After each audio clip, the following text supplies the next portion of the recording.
আসসালামু আলাইকুম। আমার পঞ্চম শ্রেণীর শিক্ষার্থীরা তোমরা ভালো আছো? আচ্ছা, আজকে দেখো আমরা এখানে দশমিক অধ্যায়ের দশমিক যে ভগ্নাংশটা আছে সেখানে একটা যোগ্যতা ভিত্তিক প্রশ্ন এখানে লিখছি, একটু শোনো সবাই। একটি ট্রেন ঘন্টায় 120.5 কিমি যায়।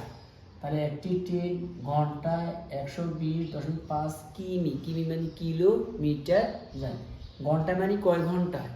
1 ঘন্টা। কয় ঘন্টা? 1 ঘন্টা। আচ্ছা, আমাদের কাজ হলো 5.5 ঘন্টায় ট্রেনটি কত কিমি যাবে।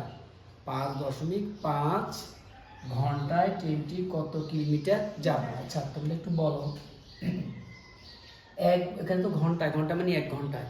তাহলে ট্রেনটি যদি 1 ঘন্টায় যায় 120 কিলোমিটার ধরো, তাহলে ট্রেনটি 5 ঘন্টা কি কিলোমিটার বেশি যাবে না কম যাবে?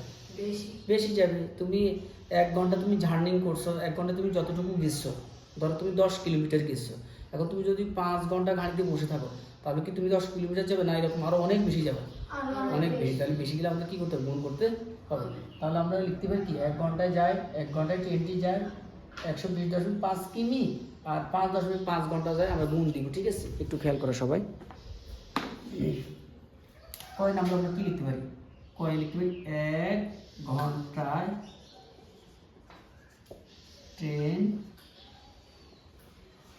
ট্রেনটি যায়। এখন তোমরা বলো কত কিলোমিটার যায় বলছে? ওই যে 120.5 কিমি মানে কিলোমিটার নাকি?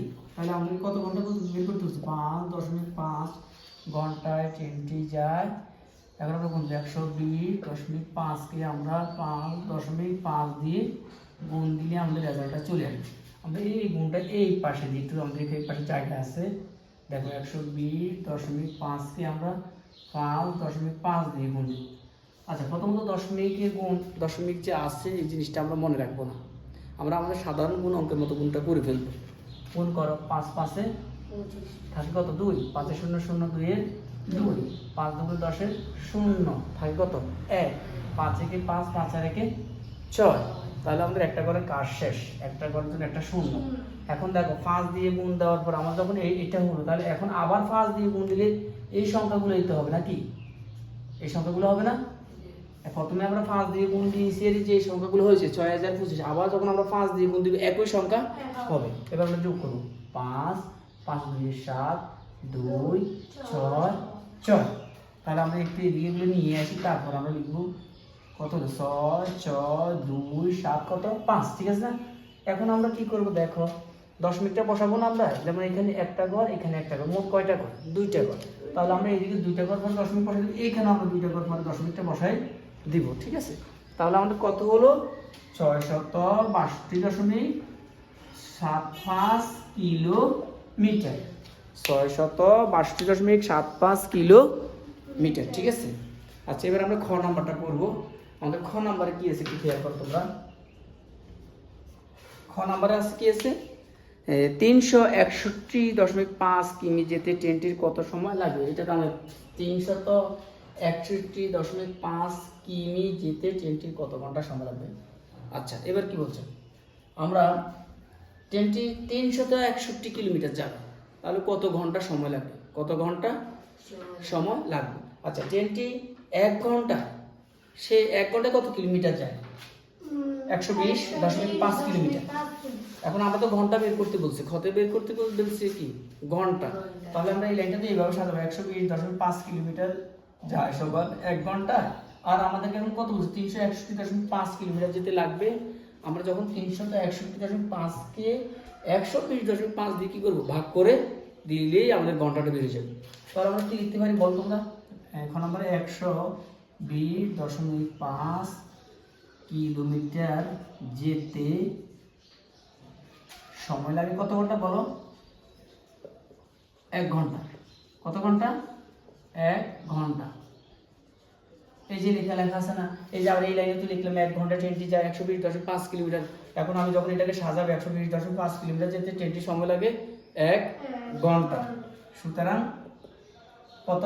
361.5 361.5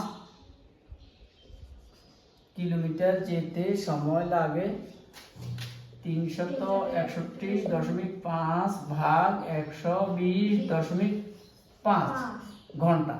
এখন আমরা এই যে 361.5 কে 120.5 দিয়ে আমরা ভাগ করব। আমরা এই ভাগটা একটু দেখিনি, দেখো এই ভাগটা আমরা ফাঁস করব। আমরা এখানে ইচ্ছে করলে আমরা দুইটা ভাগ করতে পারি, যেমন দশমিকের পরে একটা অঙ্ক, দশমিকের পরে একটা অঙ্ক। তাহলে আমরা এই ভাগটা একদম সহজভাবে দিতে পারি, এইভাবে আমরা একদম সরাসরি করতে পারি, এইভাবেও করতে পারি। আরেকটা কাজ আমরা করতে পারি, সেটা কিভাবে তোমরা তো জানো, আমরা যখন এই দশমিকটা 10 দিয়ে যদি আমরা গুণ করি, আমরা তো জানি দশমিক যখন আমরা আগে প্রথমত যেটা তো দশমিকের ভগ্নাংশ, তাহলে আমাদের প্রথম কাজ হলো এই সংখ্যা থেকে দশমিকটাকে কি করা, সরানো, দশমিকটাকে সরাই পূর্ণ সংখ্যায় পরিণত করা।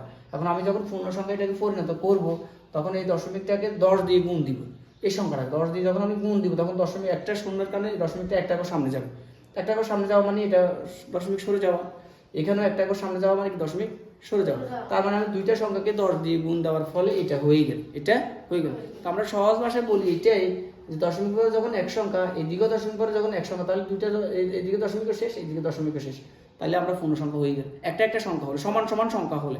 আবার যদি এইদিকে দুইটা অঙ্ক, এইদিকে দুইটা অঙ্ক, তাহলে তো আবার হবে একটা অঙ্ক, তাহলে আবার হবে না।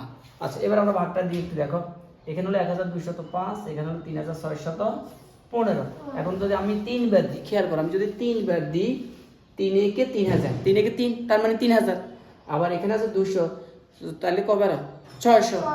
আর 200 3 বার দিলে 200 200 400 400 200 600, আবার 3 5 আর 15, তাহলে 3 বার দিলে মিলিয়ে যাবে। দেখো একটু খেয়াল করো, 3 5 এর 15, এই যে 3 5 এর 15, 5 ভাগে 1, 3 0 0 1 1, 3 দুগুণে 6, 3 একে 3, তাহলে পেলাম, আমি তো উত্তরটা পেয়ে গেলাম 3 ঘন্টা। 3 ঘন্টা। কয় ঘন্টা? 3 ঘন্টা।